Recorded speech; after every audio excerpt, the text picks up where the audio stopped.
Hello, good morning students. आज बहुत समय के बाद मैं ये वीडियो अपलोड कर रहा हूँ और किसी कारणवश मैं वीडियो अपलोड नहीं कर पाया था। लेकिन मैं अब पूरी कोशिश करूँगा कि वीडियो रेगुलर ना सही तो 1 या 2 दिन छोड़कर वीडियो आपको मैं प्रोवाइड करा सकूँ। और इस बार जो मैं वीडियो बनाने वाला हूँ वो मैं केवल कंपटीशन के उद्देश्य से वीडियो नहीं बनाऊँगा।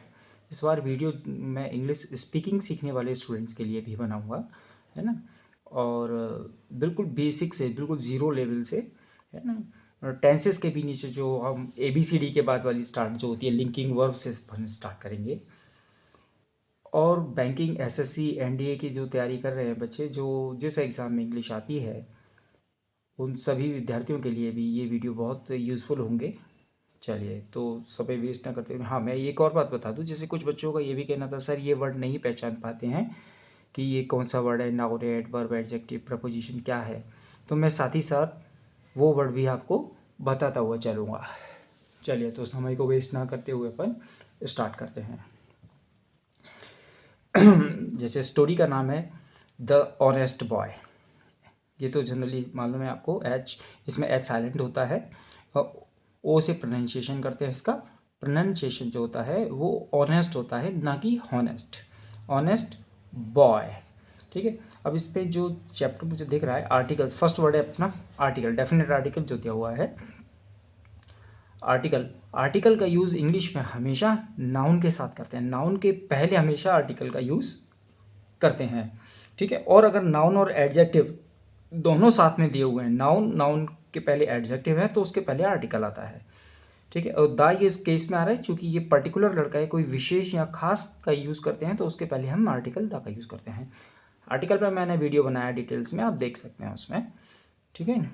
तो ये नाउन का पेयर, नाउन और एडजेक्टिव का पेयर दिया हुआ है, उसका आर्टिकल हो गया द, ठीक है ना। अब यहाँ ए क्यों नहीं आया, एन क्यों नहीं आया, वो आप चूँकि अपना फिर टॉपिक चेंज हो जाएगा, दूसरा वीडियो देख लें आप मेरा आर्टिकल्स का। तो अपन स्टार्ट करते हैं। इसमें मैं आपको ये बताता चलूँगा कि कौन सा वर्ड नाउन है, एडवर्ब, एडजेक्टिव, प्रपोजिशन, सारे मैं आपके डाउट्स क्लियर करता चलूँगा। चलिए, तो अपन स्टार्ट करते हैं। अब Ravi was a poor but honest boy. Ravi was, अब देखिए वॉज जो है वो जनरली स्टूडेंट्स क्या करता है कि वॉज के बाद वो हमेशा हेल्पिंग वर्ब यानी ING वाली वर्ब ढूंढने लगता है। तो वो बोलता है कि सर अब ये यहाँ पर ING वाली वर्ब नहीं, वो पास्ट कंटिन्यूस समझता है। तो मैं आपको यहाँ बता दूँ कि जो was, were, is, am, are, ये हेल्पिंग वर्ब के साथ साथ लिंकिंग वर्ब भी होती हैं। तो फिर पता कैसे चलेगा, जब वॉज और वर्ब के बाद नाउन या एडजेक्टिव दिया होगा तब वो लिंकिंग वर्ब होती है। यहाँ पर वॉज जो है एक लिंकिंग वर्ब यानी कि सब्जेक्ट कॉम्प्लीमेंट अपन कह सकते हैं, ठीक है। तो Ravi was a poor, Ravi एक गरीब लड़का था, बट ऑनेस्ट बॉय, लेकिन ईमानदार था। बट यहाँ पर एक कंजंक्शन है, कंजंक्शन बट बहुत इंपॉर्टेंट होता है। बट के पहले और बट के बाद वाले जो कंजंक्शन होते हैं वो जो भी नाउन या एडजेक्टिव होते हैं वो एक दूसरे के कॉन्ट्रडिक्शन होते हैं, यानी कि अपोज में होते हैं। बट के पहले क्या दिया है, पुअर, और बट के बाद है ऑनेस्ट, ठीक है। यानी कि ये पुअर जो वर्ड है नेगेटिव सेंस देता है और ऑनेस्ट है एक पॉजिटिव सेंस देता है, ठीक है। ये मेरा दवा बताने का। Boy, Ravi was a poor but honest boy, Ravi एक गरीब और ईमानदार लड़का था। अब आप यहाँ पर सोच रहे होंगे कि पुअर, सर अभी आपने बताया कि नाउन आर्टिकल का यूज़ करते हैं नाउन के साथ, है ना। तो फिर ये पुअर के साथ कैसे आया, क्योंकि पुअर और ऑनेस्ट दोनों का नाउन एक ही वर्ड है, बॉय, ठीक है ना, इसीलिए। आगे बढ़ते हैं। Who lived in a small village. Who, अब हु भी देखिए, एक हु रिलेटिव प्रोनाउन होता है और एक होता है इंटरोगेटिव प्रोनाउन। इंटरोगेटिव प्रोनाउन में जब हु का यूज़ करते हैं तो उसका मतलब होता है कौन, जैसे हु आर यू, आप कौन हो। हु टीचेस यू, आपको कौन पढ़ाता है, ठीक है। तो वो हो गया इंटरोगेटिव प्रोनाउन। लेकिन यहाँ पर हु एक रिलेटिव प्रोनाउन का काम करता है और जिसका अर्थ है जो या जिसने, ठीक है। यहाँ पर इसका मतलब जो निकल रहा है। हु लिव्ड, जो रहता था, इन अ स्मॉल विलेज, एक छोटे से गांव में। रवि एक गरीब और ईमानदार लड़का था जो एक छोटे से गांव में रहता था। ये देखिए नाउन और ये एडजेक्टिव लिखा हुआ है बच्चों, शॉर्ट में लिख दिया मैंने। नाउन एडजेक्टिव के पहले हमेशा आर्टिकल आता है। ये रहा विलेज नाउन, ये स्मॉल एडजेक्टिव हो गया, ये उसका आर्टिकल हो गया, ठीक है। Who lived in a small village. यहाँ मैं एक बात और बताना चाहूँगा, अगर कोई स्टोरी पास्ट में होती है, जैसे कि वॉज लगा हुआ था, पास्ट है, तो ऑलमोस्ट पूरी स्टोरी जो होगी वो पास्ट में ही होगी, ठीक है। प्रेजेंट का और फ्यूचर का सेंटेंस इसमें नहीं आएगा, ठीक है। अब ये देखिए हु लिव्ड, सब्जेक्ट के बाद सेकंड फॉर्म, ये हु जो होता है सब्जेक्ट की जगह यूज़ होता है। यहाँ हु की जगह आप ही लिख दीजिए, देखिए रवि लड़का है ना, ही लिख दिए, ही lived in a small village, बन गया सेंटेंस, ठीक है। तो रवि एक गरीब और ईमानदार लड़का था जो रहता था इन अ स्मॉल विलेज, जो एक छोटे से गांव में रहता था। आगे है एवरी मॉर्निंग, प्रत्येक सुबह।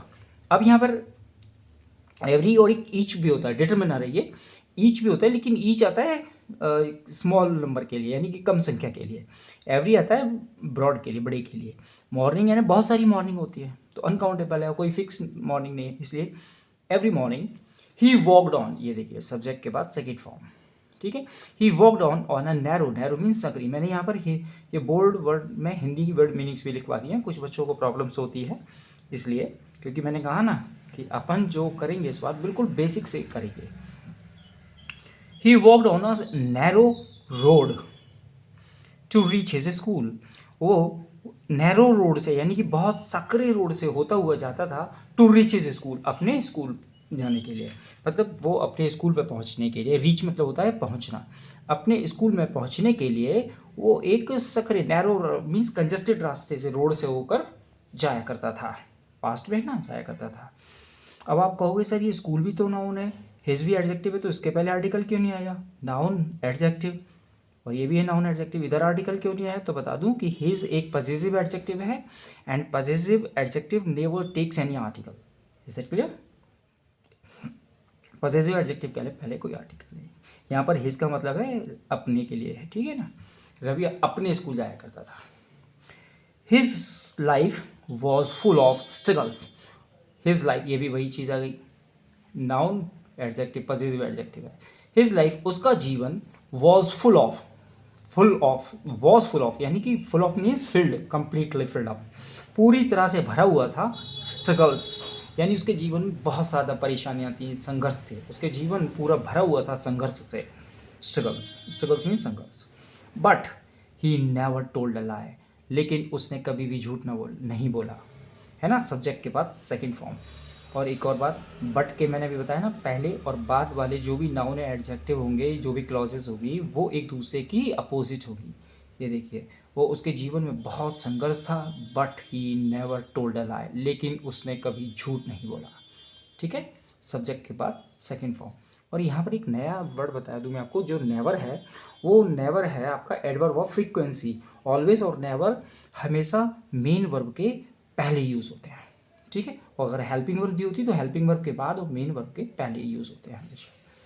ही नेवर टोल्ड अ लाई, उसने कभी झूठ नहीं बोला। While walking, while walking, while walking मतलब जब, वाइल का मतलब होता है जबकि से मतलब भी होता है, वेयर एज, ठीक है ना। वाइल का मतलब जबकि, और जब से भी मतलब होता है, और वाइल का मतलब यहाँ पर है ते हुए के लिए, है ना। वाइल के बाद हमेशा ज़ेरंड फॉर्म आता है, यानी कि आईएनजी वाली फॉर्म आती है, सॉरी यहाँ पर ये प्रेजेंट पार्टिसिपल है, जेरेंड नहीं है, जेरेंड और प्रेजेंट पार्टिसिपल दोनों आईएनजी वाली फॉर्म होती है, ये प्रेजेंट पार्टिसिपल है। आप ऐसे समझ लीजिए कि वाइल के बाद हमेशा आईएनजी वाली फॉर्म आती है, और यहाँ पर वाइल का मतलब होता है ते हुए, जैसे वाइल वॉकिंग टहलते हुए, वाइल गोइंग जाते हुए, वाइल ईटिंग खाते हुए, वाइल वॉचिंग देखते हुए, वाइल स्लीपिंग सोते हुए, है ना। इसी तरह से आपको प्रैक्टिस करनी है। वाइल वॉकिंग चलते हुए, he saw a wallet, he saw subject के बाद सेकंड फॉर्म यानी पास्ट इंडेफिनिट, ही सॉ उसने देखा, अ वॉलेट, देखिए वॉलेट नाउन है, नाउन के पहले आर्टिकल, अब चूंकि इसमें एडजेक्टिव दिया नहीं है तो नाउन के पहले आएगा। ही सॉ वॉलेट नहीं होगा, ही सॉ अ वॉलेट, है ना। सिंगुलर नाउन इंग्लिश में कभी भी बिना आर्टिकल के नहीं लिखे जाते हैं। ही सॉ अ वॉलेट, उसने एक वॉलेट देखा, वॉलेट मतलब बटुआ, ये लिखा हुआ है purse. Lying on the road, road पर डला हुआ, चूँकि ये प्रेजेंट कंटिन्यूटी को बता रहा है, क्योंकि उस समय जब उसने देखा तो वो जो वॉलेट रोड पर डला हुआ था, यानी कि काम कंटिन्यूस था, इसलिए आईएनजी वाली फॉर्म आई है। आप इस तरह से समझ लीजिए, मैं ग्रामेटिकल लैंग्वेज में नहीं जाऊँगा, है ना। He saw a wallet lying on the road, उसने रोड पर डला हुआ एक वॉलेट देखा। It was full of money, full of फिर से आया, ये रहा, फुल ऑफ स्ट्रगल्स था, मतलब संघर्ष से भरा, फुल ऑफ मनी, मनी से भरा हुआ, यानी कि पैसे से भरा हुआ। अब ये इट वर्ड किसके लिए यूज़ हुआ है? इट होता है एक पर्सनल प्रोनाउन। मैंने पर्सनल प्रोनाउन पर भी एक अलग से वीडियो बनाया है, कोई चाहे जिसको देखना है वो देख सकते हैं। इट किस नाउन के लिए यूज़ हुआ है यहाँ पर? इस वॉलेट के लिए। नॉन लिविंग थिंग्स है वॉलेट, तो उसके लिए उस नाउन की जगह पर ये प्रोनाउन यूज़ हो रहा है। नाउन की जगह तो प्रोनाउन वर्ड का यूज़ किया जाता है। तो इट वॉज फुल ऑफ, हाँ अगर ये वॉलेट की जगह वॉलेट्स होता तो फिर यहाँ पर हम दे लगा देते, है ना, प्लूरल बन जाता। अभी अ वॉलेट सिंगुलर नाउन है, इसलिए हम सिंगुलर, इट का यूज़ हमेशा सिंगुलर के लिए यूज़ होता है। It was full of money, ये भरा हुआ था पैसे से, एंड इंपॉर्टेंट डॉक्यूमेंट्स, और इंपॉर्टेंट डॉक्यूमेंट्स, डॉक्यूमेंट्स मीन्स दस्तावेज, जो भी उसके कागज़ होंगे, आईडी वगैरह, आईडी है, voter card, PAN card, what. Ravi felt, subject के बाद सेकेंड फॉर्म फिल से आया। Ravi felt tempted, tempted feel tempted means होता है लालच आना, तो रवि के मन में लालच आया। रवि फेल्ट टेम्पटेड, ठीक है ना, इंपॉर्टेंट डॉक्यूमेंट्स के बाद रवि फेल्ट टेम्पटेड, रवि के मन में लालच आ गया। For a moment, for a moment का मतलब होता है कुछ पल के लिए, कुछ क्षण के लिए, कुछ हम बहुत नामात्र समय के लिए, लेकिन फिर से वही बट अपोजिट उसके। But his conscience did not allow him to keep it, लेकिन उसके ज़मीर ने, उसकी अंतरात्मा ने, डिड नॉट अलाउ, उसे अनुमति नहीं दी टू कीप इट, इसको रखने की। इट मतलब वॉलेट, वॉलेट के लिए यूज़ हुआ है। इट का इट एक पर्सनल प्रोनाउन है, इसका सब्जेक्टिव और ऑब्जेक्टिव केस सेम होता है। ये ऑब्जेक्टिव केस है और ये सब्जेक्टिव केस है, ठीक है। पता कैसे करेंगे? तो वर्ब से पहले आएगा तो सब्जेक्टिव केस, वर्ब के बाद आएगा तो ऑब्जेक्टिव केस। आगे बढ़ते हैं। लेकिन उसकी अंतरात्मा ने उस पर्स को रखने की अनुमति नहीं दी उसको। आफ्टर सम एफर्ट्स, कुछ प्रयास करने के बाद, आफ्टर सम एफर्ट्स, कुछ प्रयास करने के बाद, ही फाउंड द ऑनर, ये देखिए फाउंड मतलब सब्जेक्ट के बाद सेकंड फॉर्म, उसे वो ऑनर मिल गया। कौन सा ऑनर मिल गया? उस वॉलेट का ऑनर उसको मिल गया। अब द ऑनर क्यों? क्योंकि वो ऑनर पर्टिकुलर है ना, उस पर्टिकुलर ऑनर की बात कर रहे हैं, क्योंकि उस वॉलेट का तो एक ही ऑनर होगा। विशेष, पर्टिकुलर मतलब होता है विशेष या खास। ही फाउंड द ऑनर, उसे वो ऑनर मिल गया। हु वॉज वेरी वरीड, ये देखिए हु अभी आया था ना रिलेटिव प्रोनाउन, ये रहा। हु का मतलब जो बताया था मैंने, ये भी वही है। हु वॉज वेरी वरीड, जो बहुत ज़्यादा वरीड था, मीन्स चिंतित था। क्यों? क्योंकि उसका पर्स खो गया था, इसलिए वो बहुत ज़्यादा परेशान था, चिंतित था। द मैन, द क्यों लग रहा है इस मैन के आगे? क्योंकि हम उसी व्यक्ति की बात कर रहे हैं, है ना। जब किसी की हम पहले बात कर चुके हों और फिर से उसी व्यक्ति की बात की जाती है तो आर्टिकल द का यूज़ करते हैं। आर्टिकल पर मैंने वीडियो बनाया है, आप देख सकते हैं, उसकी पूरी सीरीज़ है, A and the man was very extremely grateful. यहाँ पर एक्सट्रीमली का मतलब है बहुत ज़्यादा, वो आदमी बहुत ज़्यादा ग्रेटफुल हुआ, ग्रेटफुल मतलब आभारी। एंड रिवॉर्डेड रवि, और उसने रवि को रिवॉर्ड दिया। Ravi felt proud of his honesty, Ravi को अपनी ईमानदारी पर बहुत गर्व हुआ। Ravi felt proud of his honesty, proud के बाद हमेशा ऑफ प्रपोजिशन लगती है, ठीक है। रवि फेल्ट सब्जेक्ट के बाद सेकंड फॉर्म, रवि को अपनी ईमानदारी पर बहुत गर्व महसूस हुआ। ये देखिए फिर ये भी वही पेयर आ रहा है, ये ऑनेस्टी आपका नाउन हो गया, है ना, और ये हिज क्या है? Positive adjective. ये स्टार्टिंग में मैंने बोला था नाउन और एडजेक्टिव का पेयर है, लेकिन चूंकि ये पॉजिटिव एडजेक्टिव है इसलिए कोई आर्टिकल नहीं आ रहा है, ठीक है।